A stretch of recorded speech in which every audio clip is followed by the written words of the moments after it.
T20 ಏಕದಿನ ಹಾಗೂ test ಪಂದ್ಯಗಳಲ್ಲಿ ಅದ್ಭುತ ಪ್ರದರ್ಶನ ತೋರಿ ತಮ್ಮ ವಿಭಿನ್ನ ಶೈಲಿಯ ಬೌಲಿಂಗ್ನಿಂದ ಹೆಸರುವಾಸಿಯಾದ ಕುಲದೀಪ್ ಸಿಂಗ್ ಯಾದವ್ ಭಾರತದ ಹೆಮ್ಮೆಯ ಸ್ಪಿನ್ ಬೌಲರ್ ಆಗಿ ಪ್ರಖ್ಯಾತಿಯಾಗಿದ್ದಾರೆ. ಕುಲದೀಪ್ ಯಾದವ್ ಬುಧವಾರ ಲಕ್ನೋದಲ್ಲಿ ನಡೆದ ಸಾಂಪ್ರದಾಯಿಕ ಸಮಾರಂಭದಲ್ಲಿ ತಮ್ಮ ಬಾಲ್ಯದ ಗೆಳತಿ ವಂಶಿಕಾ ಅವರೊಂದಿಗೆ ನಿಶ್ಚಿತಾರ್ಥ ಮಾಡಿಕೊಂಡರು.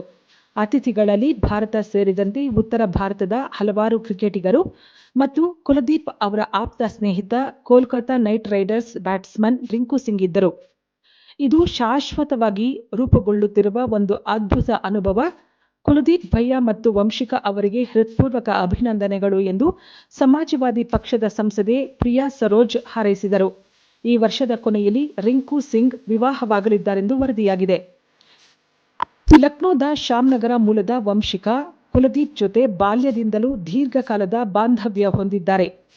ತಮ್ಮ ವೈಯಕ್ತಿಕ ಜೀವನದ ಈ ಹೊಸ ಅಧ್ಯಾಯಕ್ಕೆ ಕಾಲಿಡುತ್ತಿರುವ ಕುಲದೀಪ್ ಶೀಘ್ರದಲ್ಲೇ ಕ್ರಿಕೆಟ್ ಕಡೆಗೆ ತಮ್ಮ ಗಮನ ಹರಿಸಲಿದ್ದಾರೆ.